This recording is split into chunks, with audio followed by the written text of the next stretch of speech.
Can Suyu kanalıma hoş geldiniz. Kanalıma abone olarak, bildirim zillerini açarak, videomu beğenirseniz eğer beğen tuşuna basarak kanalıma destek olabilirsiniz. Bugün sizlere çok besleyici, çok faydalı soğan kabuğu küründen bahsetmek istiyorum. Bugün anlatacağım konu bu kürün nasıl hazırlandığı, uygulanış şekli ve faydaları. Ziraat mühendisleri soğan kabuklarını çeşitli amaçlar için kullanırlar. Soğan kabukları yardımıyla toprak işlenir, püskürtme yapılır ve sulama için suya infüzyonlar eklenir. Her durumda soğan kabuklarının güçlendirici, dezenfekte edici ve uyarıcı bir etkisi vardır. Soğan kabuklarının bileşiminde birçok faydalı bileşen vardır.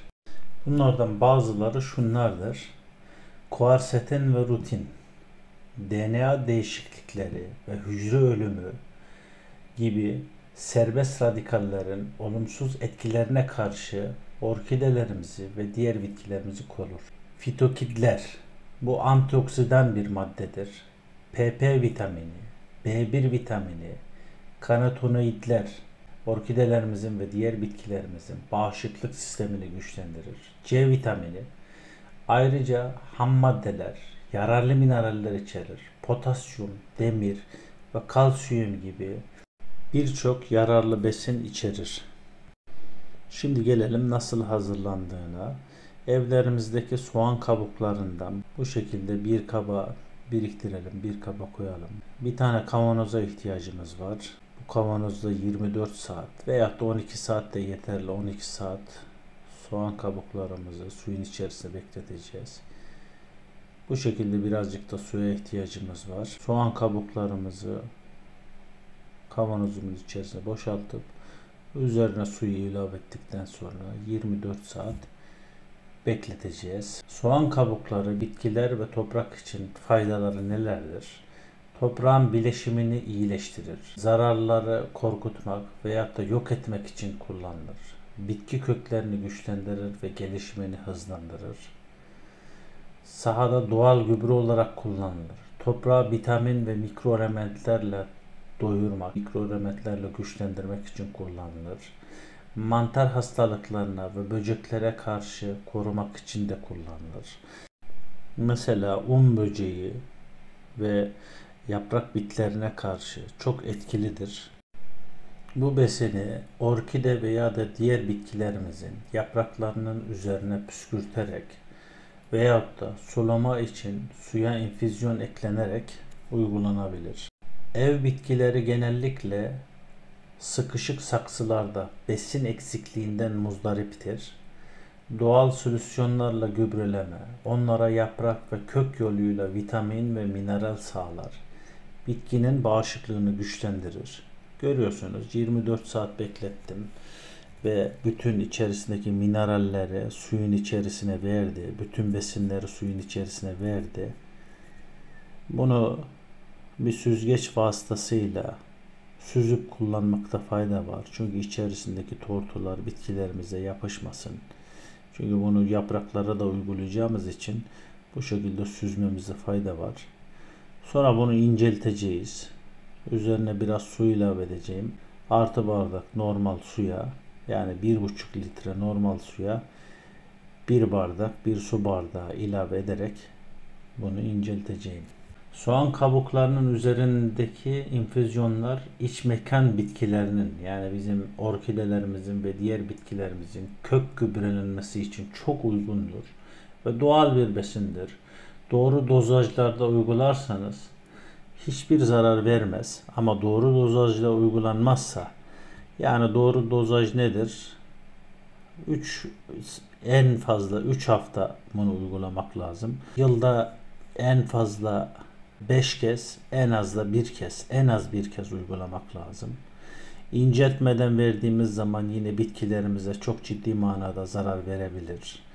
Buna da dikkat etmek lazım. Şunu da burada söylemek lazım. Bizim hazırladığımız bu kürler mucizevi şeyler değildir. Gerçekten bu saydığım hastalıklara, saydığım haşeratlara karşı çok ciddi etkilidir. Ama etki etmediği zamanlarda olabilir. Buralarda ek takviye, diğer kimyasal ürünlerden bazen kullanılabilir. Soğan kabukları yüksek bir besin konsantrasyonuna sahiptir ve genellikle ev bitkilerinde, yani bizim orkidelerimizde ve diğer bitkilerimiz eğer sararmaya ve solmaya başlarsa kullanılabilir. Orkide topraklarında ve diğer topraklarda besin eksikliklerinde hızlı bir şekilde yardımcı olur. İlk uygulamadan sonra sonuç fark edilir hale gelir. Bitkiler haftada bir soğan kabuğu ile 3 hafta arayla beslenebilir. Ama bunu dediğim gibi yılda bir kez uygulamakta fayda var. Şimdi size nasıl sulandığını göstereceğim. Öncelikle şunu söylemekte burada yine fayda görüyorum. Özellikle orkidelerimizi sularken ayrı kaplarda sulamaya dikkat etmek lazım. Çünkü ayrı kaplarda sulanmadığı takdirde birindeki hastalık, mantar hastalığı ve değişik hastalıklar diğerlerine de geçebilir. O yüzden ayrı kaplarda sulamakta fayda var. Görüyorsunuz ben ayrı ayrı bir şekilde birazdan sulayacağım. Sulama nasıl sulanacağını zaten önceki videolarımda bahsettim. Oraya bakabilirseniz göreceksiniz. Özellikle şunu belirtmek istiyorum. Soğan kabuğu türü yaprak bitlerine, yani haşeratlara karşı, özellikle yaprak bitlerine karşı ve un bitine karşı çok ciddi etkili bir besindir, etkili bir kürdür. Büyük yaprak biti kolonileri bile başa çıkmaya yardımcı olur. Bir sprey şişesinde biraz cömertçe püskürtmek lazım. Yaprak plakalarının alt taraflarına işlemeyi de alt taraflarına yapmayı da unutmamak lazım. Bakın görüyorsunuz yine ben sulama şeyine devam ediyorum bu arada. Kök gelişimini sağlaması için, köklerindeki mantarlara ve değişik sineklere etki etmesi için, onları kovması için uyguluyorum. Orkidelerimizi suladıktan sonra alttaki suyu dökmeyin. Suyu bir kaba, bu şekilde gösterdiğim bir kaba boşaltarak diğer bitkilerimize de bu suyu kullanabiliriz. 3 hafta bu özellikle yaprak bitlerine ve diğer haşeralara karşı her hafta 3 hafta ard arda her hafta uygulanabilir. Ancak genellikle gübrenin 3 kullanımdan sonra yaprak bitlerini ve diğer haşeraları ortadan kalınması mümkündür. Bu bitkilerdeki haşeratlarla alakalı, özellikle un bitiyle alakalı ve yaprak bitleriyle alakalı çok ciddi manada sorular alıyorum. Ne kullanabiliriz diye.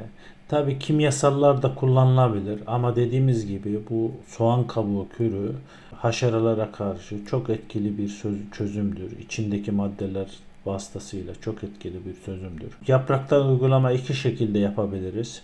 Bir, yaprakları silebiliriz.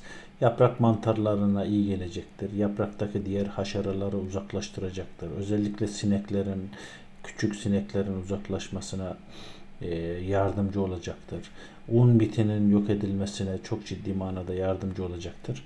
Bu şekilde silerek uygulayabiliriz. Püskürtme şekliyle de uygulayabiliriz. Mantar hastalıklarından hemen hemen hepimiz muzdaripizdir. Yapacağımız kür hastalıkların gelişmesini önler ve semptomlarla baş edebilmek için de bize yardımcı olur. Soğan kabukları orkide ve diğer bitkilerimiz için güvenli bir gübredir ve çok etkilidir. Yardımı ile sadece toprağın bileşimini iyileştirmekle kalmaz, aynı zamanda orkidelerimizi ve diğer bitkilerimizi tehlikeli mantarlardan ve zararlı böceklerden de korumuş oluruz. Eğer videomu buraya kadar izlediyseniz kanalımı takip ederek, bildirim zillerini açarak, videomu eğer beğendiyseniz beğen tuşuna basarak bana destek olabilirsiniz. Bugünkü videomuz da buraya kadar. Sağlıkla kalın ve hoşça kalın.